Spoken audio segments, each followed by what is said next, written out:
والصلاة والسلام على أشرف الأنبياء والمرسلين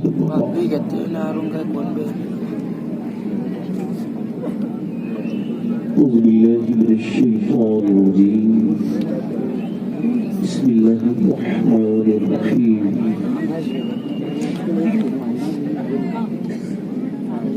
الصديقون الصادقون أولئك المحبون صدق الله العظيم کیا بات رضا اس چلستان کرم کی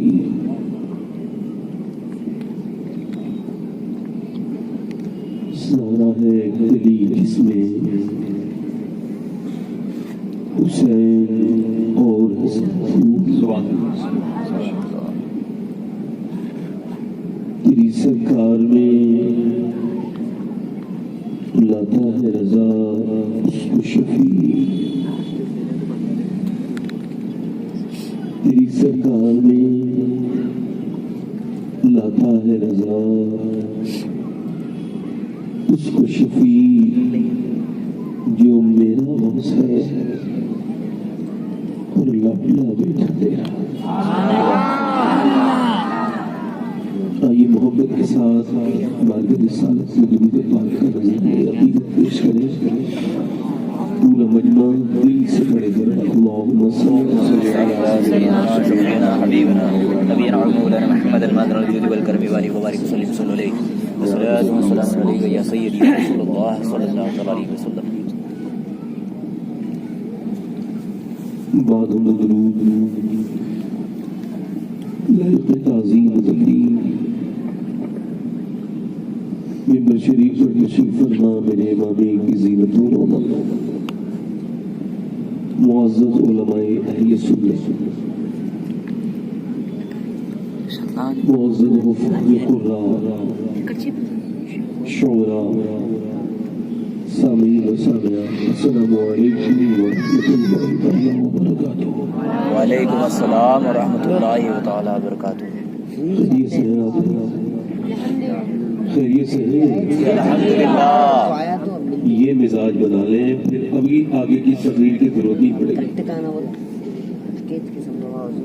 کہ جب کوئی آپ سے پوچھے کیا حال ہے تو بس یہی آپ کا لہجہ ہونا چاہیے لوگ آج کے زمانے میں حال پوچھتے نہیں ہیں بلکہ ذلیل کرنے کے راستے دیکھتے ہیں اللہ میں آپ کو صحیح بتا رہا ہوں میں 100 لوگوں کی بات تو نہیں کرتا ہوں مگر 80% سے 90% ایسے لوگ ہیں جو صرف رسماً پوچھتے ہیں کہ خیریت ہے اگر کوئی خدا نخواستہ ان سے کہہ دے بڑا پریشان ہوں تو پھر اس کی مذاق بنانا شروع کرتے ہیں اور پھر فون نہیں اٹھاتے اس کا جب لوگ سنجیدہ نہیں ہیں تو عزت نفس سے کیوں کھلتے ہیں کسی جو لوگ سنجیدہ نہیں ہیں وہ خیریت نہ پوچھا کریں جن کے اندر جذبہ ہو مدد کرنے کا وہی خیریت پوچھے اب چونکہ دنیا اس طرف جا رہی ہے تو لوگ بھی اپنی ذلت خود ہی کریں بہت سنادم شیخ عبد القادر جیلانی فرماتے ہیں لوگوں کی بڑی پریشانی ہے انسانوں کی بڑی تکلیف یہ ہے کہ وہ اللہ کے سامنے بعد میں روتے ہیں لوگوں کے سامنے پہلے رو لیتے ہیں غوث اعظم فرماتے ہیں حال بتانا ہے تو اسے بتاؤ جو حال بدل سکتا ہے سب کو حال بتاؤ گے تو بے حال ہو جاؤ گے اور اللہ کی شکایت لگانی ہے تو اس سے لگاؤ جو اللہ سے زیادہ مہربان ملے دیکھیں میں جو لوگ ادھر کھڑے ہیں وہ بھائی ہمارے ان سے بھی گزارش کرتا ہوں پیچھے کرسی پہ بیٹھ جائیں آپ اچھے لگیں گے بہت اچھے لگیں گے آپ بھی آ جائیں بیٹا مہربانی کریں آ جائیں مہربانی کریں یہ جو ادھر لوگ کھڑے ہیں انتظامیہ اتنے لوگوں کے انتظام کی ضرورت کہاں ہے بھائی ادھر جو کھڑے لوگ ادھر سے مہربانی کریں سجائے ٹھیک سے بیٹھ جائیں غوث بات فرماتے ہیں اللہ کی شکایت کرنی ہے تو اس سے لگاؤ اس سے کرو جو اللہ سے زیادہ مہربان ملے اس سے شکایت لگاؤ. اچھا کچھ لوگوں کو اللہ نے سب کچھ دے رکھا ہے, صحت بھی ہے, دولت بھی ہے, کچھ کمی نہیں ہے, اب یہ موسم کے پیچھے پڑ جاتا ہے. اور بتائیں بھی کیا ہو رہا ہے. تو ابھی نے چونکہ ناشکری کرنی ہے نا, یہ بڑا ناشکر ہے انسان. جب اس کا مالک یہ کہہ رہا ہے کہ بڑا ناشکر ہے, اس کا بنانے والا اس کی تعریف کرتا ہے تو کہتا ہے بہت جلد باز ہے انسان, اجرت پسند ہو. پھر کہتا ہے ناشکرا بھی بڑا ہے. تو جسے کچھ نہیں ملتا وہ یہی کہتا ہے بھائی, ایک دوسرے سے پوچھتا ہے اور بتائیں کیا حال ہے, بس آپ موسم ذرا ٹھیک ہے, گرمی بڑی ہو رہی ہے, سردی بڑی ہو رہی ہے. اچھا آپ کہہ کے کچھ سردی کم کر لیں گے, گرمی کم کر دیں گے, آپ کے کہنے سے برسات رک جائے گی. اب اس سے ہوگا کیا, یہ سن لیجیے. غوث الاعظم فتح الغیب میں ارشاد فرماتے ہیں کہ جو موسموں پر اعتراض کرتا ہے دراصل وہ اللہ کے کاموں پر اعتراض کر کے اپنا نام ناشکروں میں لکھوا لیتا ہے. اللہ اللہ اللہ اللہ اللہ اللہ. اتنا کو کم کرے, ناشکروں میں اپنا نام لکھا لیتا ہے. کسی نے شیخ سعدی سے پوچھا حضور کیا حال ہے, تو وہ رونے لگے. تو حضور میں نے کوئی شان میں گستاخی کر دی آپ کو جو اتنی تکلیف ہو گئی, میرے 2 لفظوں سے رونے لگے. یہ واقعہ بھی محبت میں بارہا گزرا. کسی نے حال بھی پوچھا تو آنکھ بھر آئی. کہنے لگے تم نے پوچھا ہے کیا حال ہے, حال میرا یہ ہے کہ میرے دانت تو ٹوٹ چکے ہیں اللہ کی نعمتیں کھاتے کھاتے, مگر اس کی ناشکری سے میری زبان آج تک باز نہیں آئی. اللہ.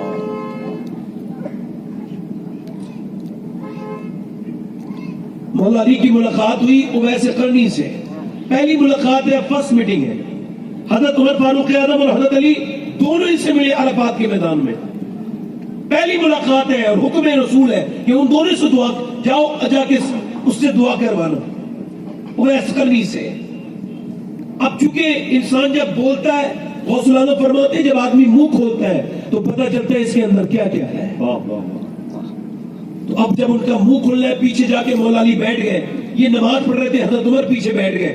جب انہوں نے سلام پھیرا تو حضرت علی کہنے لگے بھائی آپ کا کیا نام ہے. تو حضرت علی کی طرف دیکھ کے بولے اللہ کا بندہ میرا نام ہے. مولا علی بھی تو مولا علی ہے نا. فرمانے لگے تیرے ماں باپ نے کیا نام رکھا ہے, اللہ کے تو سارے بندے ہیں. تو حضرت اویس قرنی سے پہلی ملاقات تھی مولا علی کی, اور مولا علی پہلی بار ملے تھے, ڈھونڈ رہے تھے اویس قرنی کو. پوچھا آپ کا نام کیا ہے یہ بتائیں. تو اویس قرنی رو دیے, کہنے لگے اگر اللہ مجھے معاف کر دے, جہنم سے آزادی مل جائے تو میرا نام اویس قرنی ہے, اور اگر اللہ معاف نہ کرے تو پھر کیا نام ہے. اللہ اللہ اللہ اللہ. آج تو لوگوں کو میاں اپنے نام کے بڑے اسٹیکر پسند ہیں, بڑے بڑے نام پسند ہیں, کوئی بھی ہو کہیں کا بھی ہو, تو اس سے کوئی مطلب نہیں ہوتا. مولا علی نے پوچھا بھائی آپ کا حال کیا ہے, خیریت ہے؟ تو بولے اگر جہنم سے اللہ مجھے آزاد کر دے تو میرا حال بہت اچھا ہے, اور اگر جہنم میں جاؤں علی تو حال بہت برا ہے. ابو ہریرہ سے کسی نے پوچھا سب سے پہلے حساب کس کا ہوگا قیامت کے دن, کہنے لگے علماء کا ہوگا. اور پھر اتنا روئے کہ داڑھی بھیگ گئی. کہنے لگے میں بھی تو عالم مانا جاتا ہوں. آپ یہ دیکھیں کہ ہم کتنے ناشکرے ہیں اللہ کے, کیسی زندگیاں گزر گئی ناشکری میں اللہ کے تعالیٰ کی. ایک آدمی مجھے ملا بھی 20-25 دن پہلے, کشمیر میں, نام اس کا سلیم ہے, 90% اس کو کینسر ہو گیا ہے. میں اس سے پہلے سے جانتا تھا, ایک کمرے میں ملاقات کی اس سے. میں نے پوچھا سلیم بھائی کیا حال ہے؟ کہنے لگے میرے معدے میں کینسر ہے اور 90% کینسر ہو چکا ہے. تو میں نے کہا بھائی پھر؟ کہنے لگے بس اللہ کا شکر ہے. میں نے کہا شکر ہے؟ اتنا پوزیٹیو انسان میں نے اپنی زندگی میں نہیں دیکھا, اتنا مثبت انسان. میں نے کہا شکر ہے اور کینسر ہے تو بھی. کہنے لگے دوسرے طریقے سے سوچیے نا سید صاحب. میں نے کہا کیا مطلب؟ کہنے لگے ڈاکٹر کہتے ہیں 2 مہینے کے بعد تم مر جاؤ گے, مگر میرے پہ اللہ کا کتنا کرم ہے, کہ مجھے 2 مہینے ملے ہوئے ہیں شکر ادا کر اس سے توبہ کرنے کے لیے. اللہ. کتنے لوگ ایسے جنہیں اچانک موت ہو جاتی ہے, حادثاتی موت کا شکار ہو جاتے ہیں, مگر میں اللہ کا کتنا شکر ادا کروں کہ 2 مہینے لگاتار رہوں گا. مجھے پتا ہے کہ میرا رب اتنا کریم ہے کہ ضرور میری زندگی کی ساری کمیوں کو معاف کر. سبحان اللہ سبحان اللہ. آپ نے داڑھی کیوں رکھا لی؟ پہلے تو داڑھی نہیں تھی سلیم بھائی. کہنے لگے علماء فرماتے ہیں نا کہ قبر میں جائیں گے تو حضور کا دیدار ہوگا. کہنے لگے اور تو کوئی نیک عمل ہے نہیں, تو داڑھی لے کے جاؤں گا, کہوں گا حضور آپ کی سنت رکھا کے آیا ہوں. کہنے لگے شکر ادا کر لو. میں نے کہا کہ اور کیسے وقت گزرتا ہے؟ کہنے لگے یہ نہ پوچھے جسے اپنی موت کا انتظار ہو اس کا کیسے وقت گزرے گا. کہتے میری 6 مہینے کی بچی چھوٹی ہے اور 3.5 سال کا میرا بیٹا ہے. جب اپنی 6 مہینے کی بچی کو دیکھتا ہوں تو پھر راتوں کو نیند نہیں آتی, روتا رہتا ہوں پوری رات. اللہ بڑا کریم ہے, وہ شفا دے سکتا ہے. بے شک. آپ کہو اللہ اس کو شفا دے. آمین آمین تو اللہ سلیم کو شفا عطا فرمائے. آمین. مگر اگر آپ کو کینسر نہیں ہے تو آپ کو شکر نہیں ادا کرنا چاہیے, اللہ توبہ نہیں کرنی چاہیے. میرے حضور نے تبھی تو فرمایا تھا, ابھی آصف بھائی اور میں تھے ایک جگہ پر, تو ایک صاحب مجھے وہ کھانا کھاتے وقت کھڑے رہے, میرے گھر چلیے میرے گھر. میں ان کے گھر گیا تو ان کا ایک بچہ 4 سال سے کوما میں اور وہ گھر میں پڑا ہے. وہ اے سی کا کام کرتا تھا, اوپر سے گرا, نیچے دماغ میں کوئی ایسی چوٹ لگی کہ اب اس کی ناک سے جاتا ہے کھانا, نہ وہ بولتا ہے نہ وہ کچھ دیکھتا ہے, بالکل کوما میں.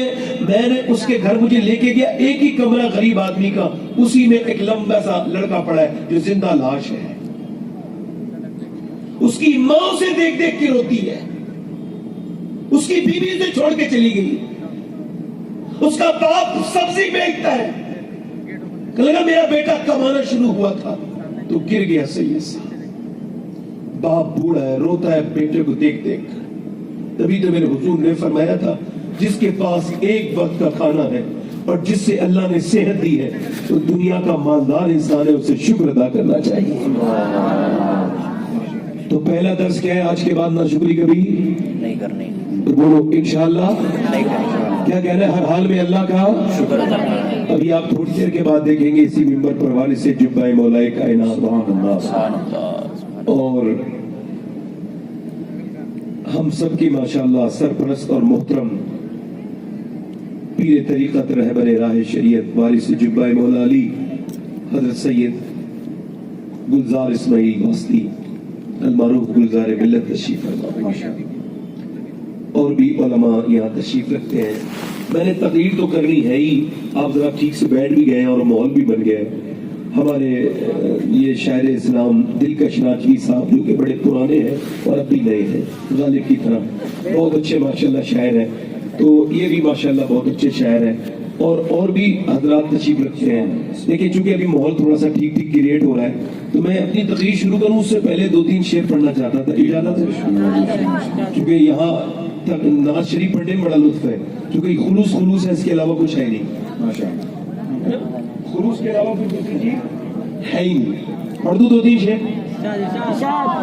جی بسم اللہ. راضی میں ویسے کسی کو دیکھتا نہیں, علماء کی طرف سے میں داد نہیں چاہتا ہوں, میں ان سے دعائیں چاہتا ہوں.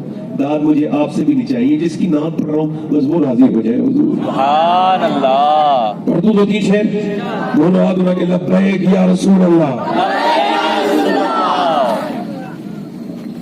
ایک آدمی حضور کی بارگاہ میں صحابی ہے, کہا حضور میری بیوی نے بھیجا ہے, وہ خود نہیں آیا. پر میں کیا بات ہے؟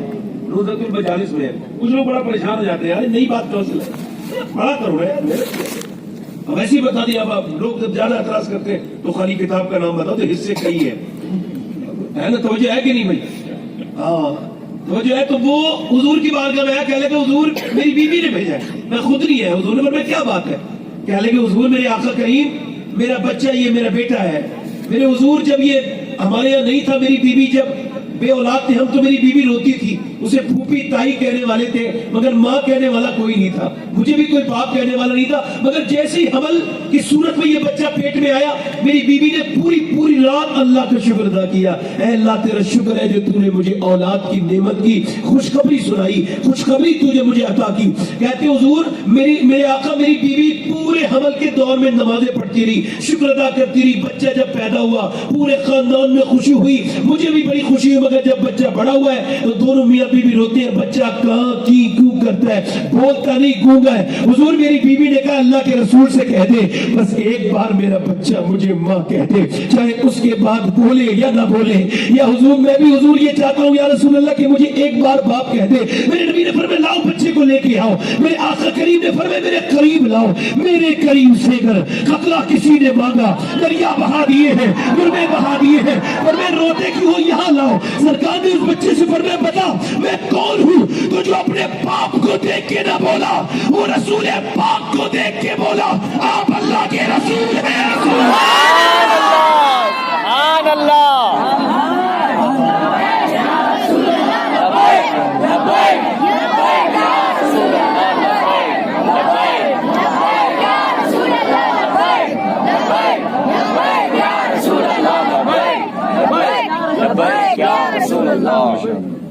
اللہ خادم حسین رضوی کی مراتب میں اللہ بلند دیتا ہے۔ آمین آمین۔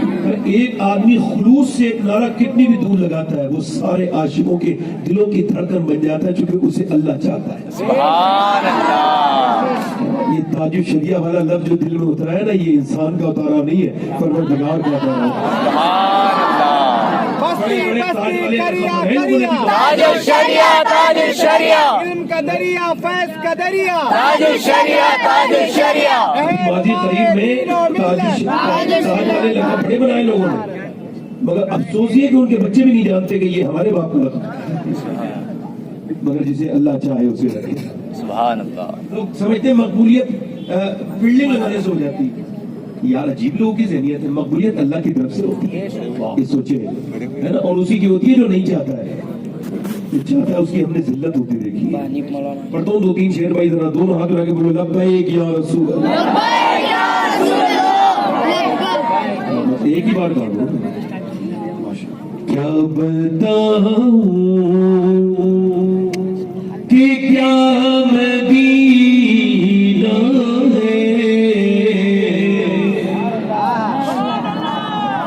بتاؤں کہ کیا مدینہ ہے، کیا بتاؤں کیا بتاؤں کہ کیا مدینہ ہے، کیا بتاؤں کہ کیا مدینہ ہے، اس میں نام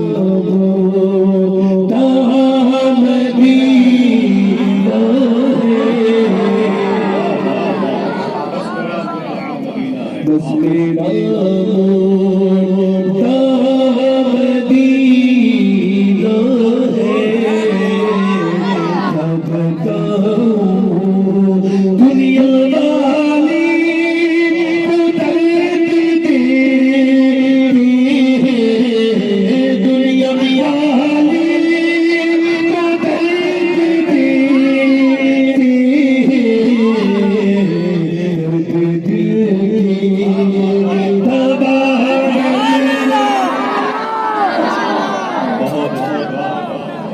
درد تیری ہے، دنیا والی درد دنیا والی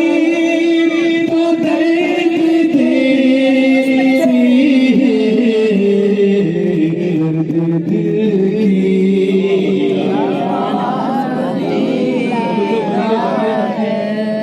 مدینے میں وہی جو دیکھتے ہیں مدینے میں سیلفی لیتے کوئی آپ جیسے تھے ویسے لگے۔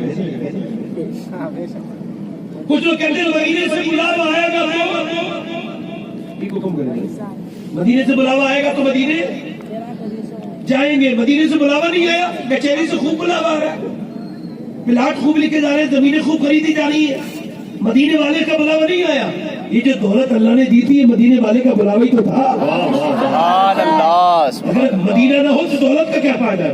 بے شک بے شک. اگر یہ سفر مدینے والا نہ ہو تو پھر دولت کا فائدہ کیا ہے؟ لوگ کہتے ہیں مدینے سے بلاوا آئے گا. شاعر پڑھ رہا تھا میرا دل تڑپ رہا ہے, میرا جل رہا ہے سینہ, اور یوں ہو رہا ہے وہ ہو رہا ہے. میں کہا یار میں تجھے جانتا ہوں, تیرے پاس بہت پیسہ ہے اور گاڑی بھی تیرے پاس 10-12 لاکھ روپے کی ہے. کہتے میں تجھے جھوٹ بولنے کے لیے حضور کا مائک ملتا ہے. بولے کیا ہوا؟ میں کہا تیرا دل تڑپتا تو تو جو ہے نا وہ 8-9 لاکھ کی کار نہیں خریدتا, پہلے 1 لاکھ خرچ کر کے مدینے شریف چلا جاتا. سبحان اللہ سبحان اللہ. یہ مدینے جاتے ہیں تصویریں لینے والے, یہ جو کعبے میں بھی لائٹ چلاتے ہیں, کعبے میں ہیں اور لائٹ چلا رہے ہیں. شہرت کے نہ جانے کیسے بھوکے ہو گئے یہ لوگ. تم مدینے گئے ہو, مدینے تو اعلیٰ حضرت گئے. جب گئے تو بولے میرا دل کرتا ہے میں اپنے سارے غم سنا دوں حضور کو, سارا درد بیان کر دوں, جتنی تکلیفیں دی گئی ہیں, جتنا مجھے ستایا لوگوں نے, اور اتنا رو کہ میری آواز بلند ہو جائے, مگر میں نہیں روتا. کیوں؟ کہتے ہیں مجھے ایک بار کا ایک چیز کی مجھے ضرورت, ایک چیز کی وجہ سے نہیں روتا. کس وجہ سے نہیں روتے؟ فرماتے خوف ہے سما خراشی سگے طیبہ کا, ورنہ کیا یاد نہیں نالا فغا ہم کو. کہتے ہیں میرا دل کرتا ہے میں حضور کی بارگاہ میں جاؤں اور پھوٹ کے کہوں مجرم بلائے آئے ہیں, جہوں کا ہے گواہ پھر رد ہو کبھی یہ شان کریموں کے گھر کی ہے. آسی بھی ہے چہیتے یہ طیبہ ہے زاہدو, مکہ نہیں کہ جان جہاں خیر و شر کی ہے. سرکار ہم گواروں میں طرز ادب کہاں, ہم کو تو بس تمیز یہی بھیک پر کی ہے. مدینے جا کے تو نہ موبائل یاد رہنا چاہیے تھا, نہ گھر رہنے یاد آنا چاہیے تھا. اعلیٰ فرماتے ہیں مجھے خوف ہے سما خراشی سگے طیبہ کا, ورنہ کیا یاد نہیں نالو فغا ہم کو. کہتے ہیں میرا دل کرتا ہے میں اتنی زور سے رہوں کہ میرا عشق میرے ادب پر غالب آ جائے, مگر کہتے ہیں میں روتا نہیں, آواز سے نہیں روتا. کہا کیوں؟ اس وجہ سے کہیں مدینے کے کتوں کے کانوں کو تکلیف نہ ہو جائے, میرے رونے سے مدینے کے کتے کے کان کو تکلیف نہ ہو جائے. ایک جگہ فرماتے ہیں علامہ ضیاء الدین مدنی کے اعلیٰ حضرت کے سامنے سے کتا کچھ مانگنے لگا بھیک, تو کتا بھی بھکاری ہوتا ہے. میرے والد کہتے تھے کتا بغیر جھولی کا بھکاری ہوتا ہے, اسے کچھ دے دیا کرو. اعلیٰ نے مدینے سے کچھ گوشت کا ٹکڑا خریدا, اسے دے دیا, اس نے وہ ٹکڑا لیا, کوئی گوشت کا کھانے لگا کتا. اعلیٰ حضرت رونے لگے. علامہ ضیاء الدین مدنی کہتے ہیں میں اعلیٰ کے قریب گیا, میں نے کہا حضور آپ روتے کیوں ہیں؟ اب تو آپ نے کتے کو دے دیا. تو آپ نے اپنی ناک کا مکہ کہا, پارے دل بھی نہ نکلا دل سے تحفے میں رضا, ان سگانے کو سے اتنی جان پیاری بابا. احمد رضا یہ ہندوستان کا بریلی کا کتا نہیں تھا, مدینے کا کتا تھا. اس کا حق گوشت کا ٹکڑا نہیں تھا, اس کا حق تو یہ تھا کہ تیرا دل جو عشق رسول میں چل چکا ہے اسے کاٹ کے تو کتے کے سامنے پیش کر دیتا, اس کا حق ادا ہو جاتا. مگر تیرا دل یہاں بھی نہیں نکلا, یہاں بھی تو نے دل نکال کر ہی نہیں رکھا, بلکہ اپنی جان کو زیادہ سمجھا. ان سگانے کو سے اتنی جان پیاری بابا. اللہ اکبر. عبد الرحمان جامی مدینے گئے, جب واپس آئے جب گئے تھے تو داڑھی بہت تھی, پورے چہرے پہ پھلی تھی, مگر جب آئے تو داڑھی کے کچھ بال بچے تھے. لوگوں نے پوچھا یہ بال کہاں چلے گئے داڑھی کے؟ کہنے لگے میں نے حضور کی بارگاہ میں داڑھی سے جھاڑو لگائی ہے. اعلیٰ حضرت فرماتے ہیں کہ حرم کی زمین اور قدم رکھ کے چلنا, ارے سر کا موقع ہے ہو جانے والے. اللہ کبھی مدینہ لے جائے تو کسی بے ادب کی طرح نہیں بلکہ اعلیٰ حضرت کی طرح جانا. پھر تم جاؤ گے اور آپ واپس اپنے گھر بھی اگر پہنچو گے تب بھی تمہارا دل مدینے میں ہی رہے گا. ہمیں اے رضا تیرے دل کا پتہ چلا وہ مشکل پر روزہ کے مقابل میں بنے گا. اللہ اکبر اللہ اکبر اللہ.